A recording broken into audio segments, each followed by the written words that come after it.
Today's class is coloring stamped images with Stampin Blend markers. I'm Sally Allen, independent Stampin Up demonstrator, and I'm stamping with gas. Frequently I send out cards with colored images, like this one, and people ask me, how do you color those images? The goat is adorable. It says, I got you a cake, and you open it up, and it says, but I ate it. So I've colored the cake and taken a few bites out of it. I didn't personally, but I'll show you how to do that. The product we use for coloring the images is Stampin Blend markers. They're alcohol markers, and so when you stamp your image, like this birthday cake, you have to use Memento ink because the blends, Stampin' Blends, are alcohol. If you use regular stamp pads, they're going to bleed and smear. So you want the tuxedo black for your Stampin' Blend markers. I'm going to move these to the side and move my image over here. Now we have all different colors. Let me grab my catalog, and on page 142 and 143, you'll find the Stampin' Blends. Now, it is your color collection, so you find your cardstock, your regular stamp pads, your refills, and your Stampin' Blends. They're on the last row here, and so if you want Poppy Parade, this is the number you use to order. You get 2 markers, a light and a dark, for $9. And then on the next page is your basics. So you've got your black, and then we have 2 skin tones, bronze and ivory, and we also have a color lifter, and we'll use both of those. All right, let's get started.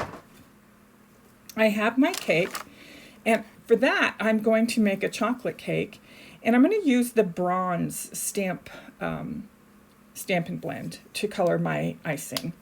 So I'm going to start by just filling in all the places where the icing would be on the cake. Now normally we have people kind of color in a circular motion, and that's true, but not always true. So I don't like to use the word always and never, but in this case I'm kind of going from side to side, mostly because that's how I would ice a cake. I would run my knife around the sides, so I might have lines going around. If it's the flowers, then maybe I don't want those horizontal lines.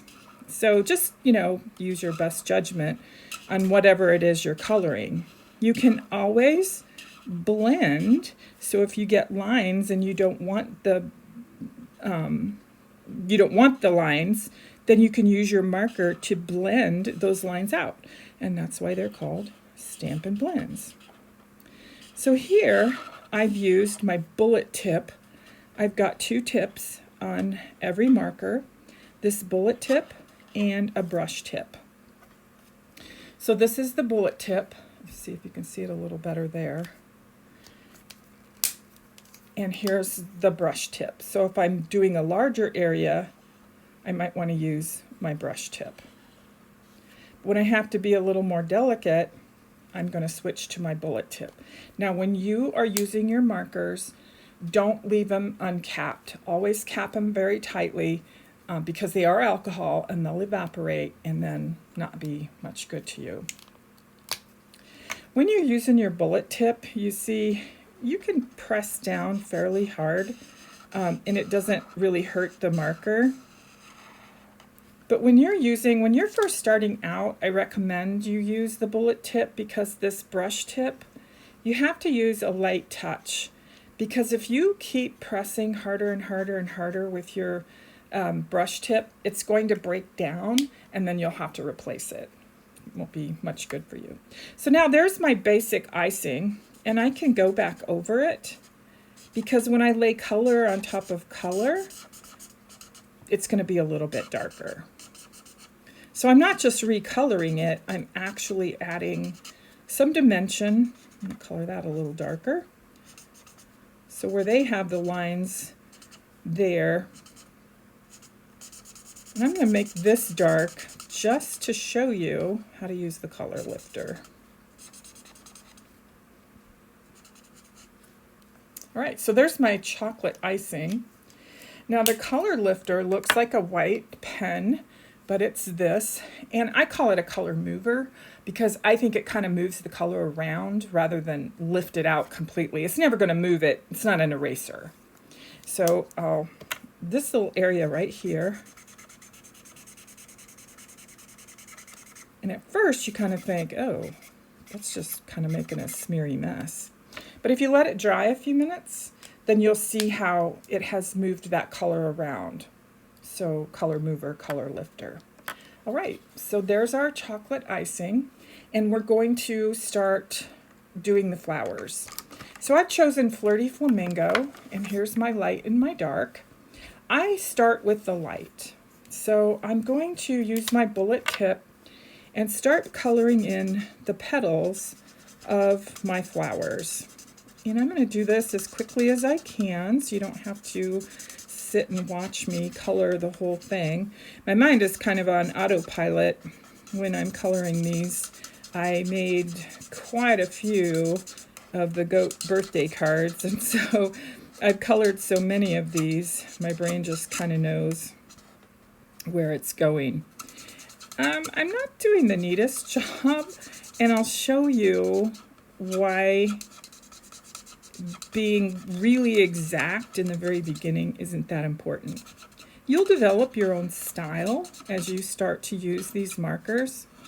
There's a little bit of artist in all of us, and some of us more than others. So I'll show you how to bring out that artist. All right, so there's my basic Flirty Flamingo in light. Well, now I'm going to use my darker one, and I'm going to add some shading. Here I'm going to go center outwards, following their lines. Center outwards. And then these petals where they're kind of turned up here, I'm going to add a little bit of color there, there. And again, I can be very particular. I don't want to bore you on this video, but I'm going to make this one really dark because I want to show you a little trick. All right, so there's how I've added some color and some dimension to my flowers. Now I'm going to take my light color again, and this is where the blending comes in, because you see where it kind of looks like, I don't know how to explain it, but you can see the lines and everything. So I'm going to take my light color and I'm going to blend that dark color that I laid down into the light. You see that? So blend, blend, and I can blend it up into or down into the lighter color. So now let's compare this flower to this flower. You can see where this one is more subtle. The lines have been softened. This one is a little more stark, like an amateur colored it. So to go from amateur to intermediate, then just use your lighter color and do your blending. And that's why I start with the light. I start with the light color, and then I start to add color where I want it, or dimension.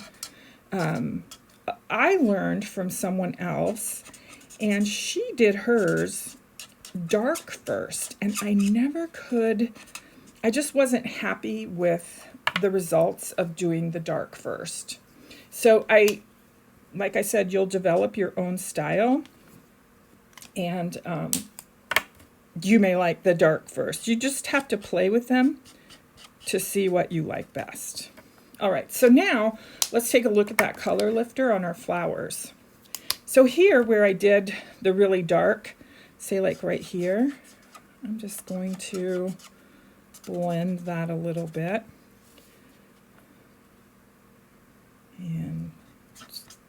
move a little bit of that color or lift it a little bit. So that's what my color lifter is for, and I have several of these pens because I use them quite a bit. And when I hold a class, then we all want them. All right, so that's my color, my flowers there. And now I'm going to do, oh, I forgot one thing. I'm going to use my dark bullet tip and do the little buds. Just, some of them are so tiny like these, all I have to do is touch it.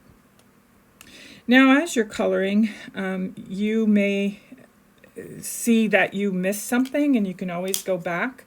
And I missed a little bit of the icing there. So I'll go back to my bullet tip and fill in that little bit of icing that I missed. So you see how, you know, your coloring is always a work in progress. Give that a little more color.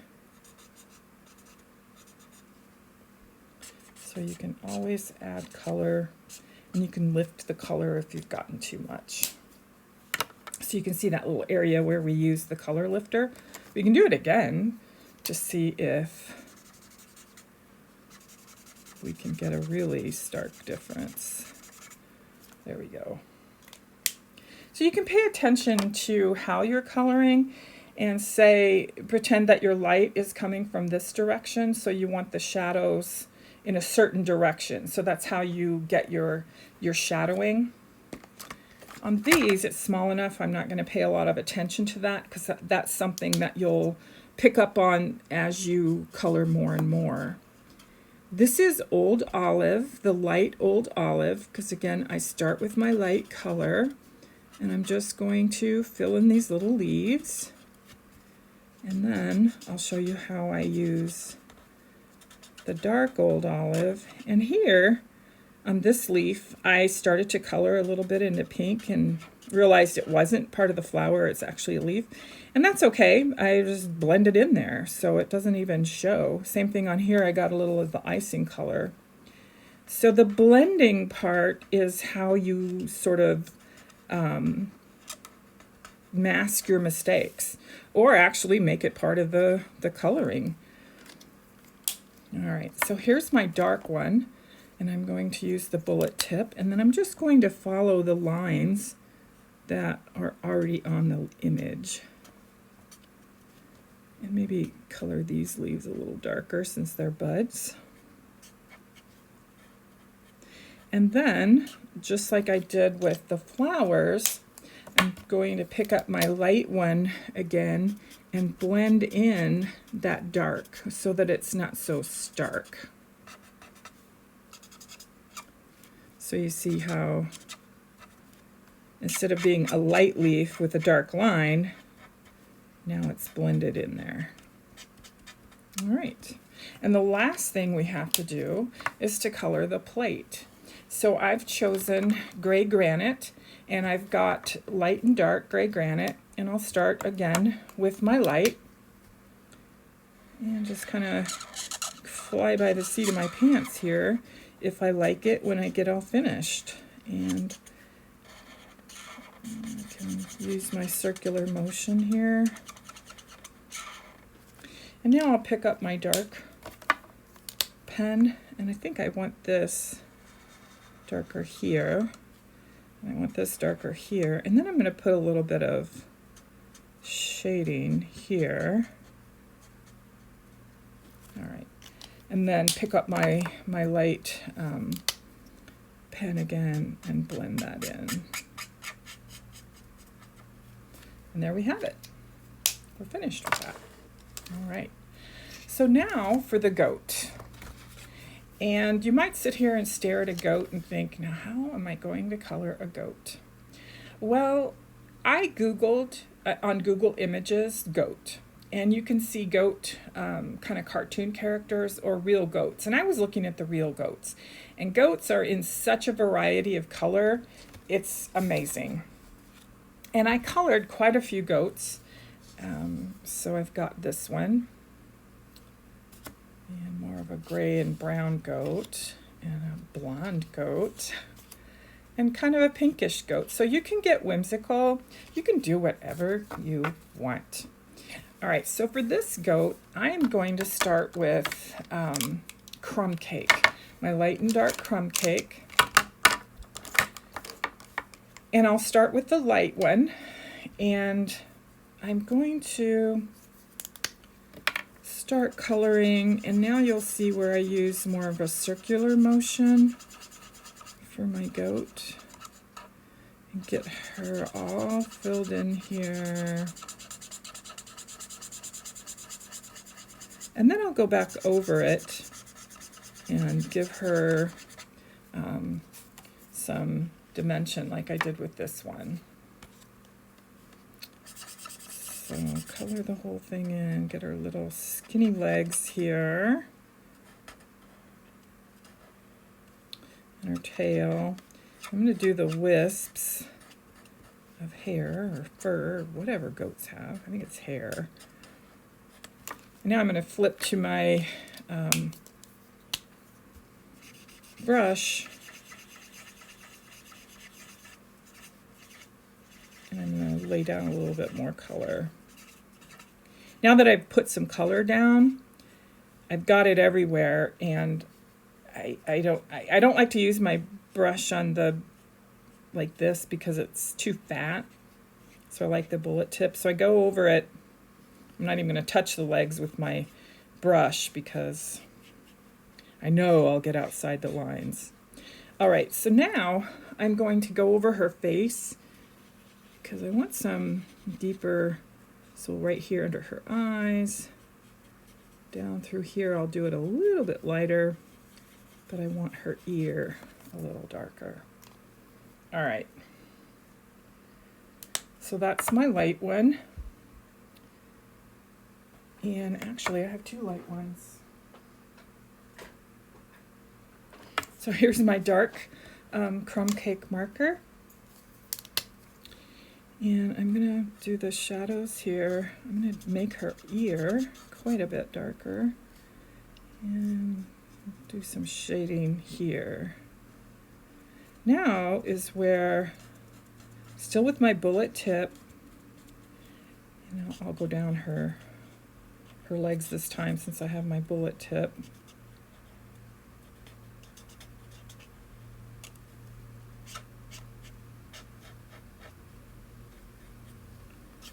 And wherever she has wisps of hair, I want some of that shadowing. Now I kind of want her rump to be a little bit more pronounced and this little hump here. So I'm going to get my dark one, just do circular right there. So you can see how, it's kind of a work in progress as you go. And let it dry for just a few minutes, and it kind of shifts colors, because sometimes I look at it and I think, I don't really like that. But then when I come back to it, it looks pretty good. So I'm going to give her little hair here, some of the darker crumb cake, and then use my bullet tip to do her horns.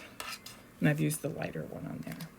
So now, if I want to add a third color, I'm going to go back to my gray granite, and I'm going to use the lighter one, and I'll go back over this hump here, give her tail a little bit.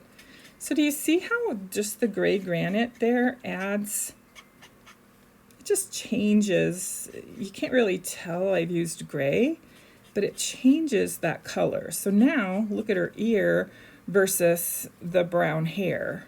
I'll leave the hair alone because I want it a different color.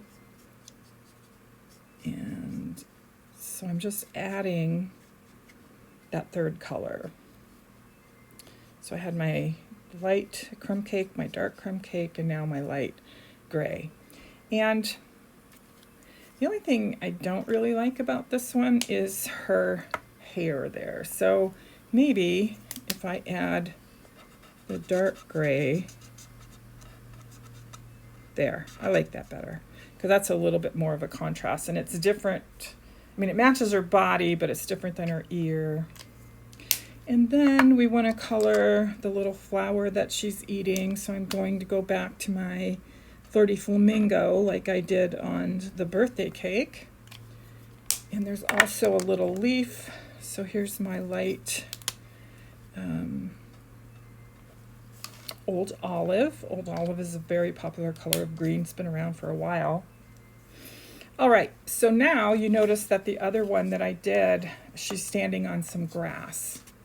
All you're going to do is take your brush tip, and don't be scared, just bold back and forth. And that's it. That's your goat. Now, you notice that on my card, the goat is cut out in an oval, so I'll use my oval dies to cut the goat out. And my cake, I actually have a die. Oh, and I forgot one thing on the cake. I have some So Saffron, and I'm going to use my bullet tip and do the centers of my flowers. That's what I forgot. So you can even, if you want, take your yellow and sort of go center outward. All right. So now I would use my Big Shot. Stampin' Up has just come out with a new Stamp and Emboss machine, and it'll be available to customers on September 1st. I've ordered mine and I haven't gotten it yet, so I'll be using my old machine. So I'll just step away for a few seconds and cut this for you. And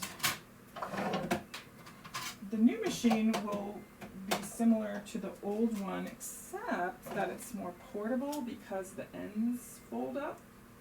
And so if you go to big groups sometimes, you can take your die cutting machine with you without too much hassle. This Big Shot is a little bit cumbersome to try to travel with it. So that's what my birthday cake looks like after I've cut it out with my die cutting machine. Now remember, in the birthday cake, we had the bites taken out of it. And you can just use any punch that has a scalloped edge. And I have a small one here.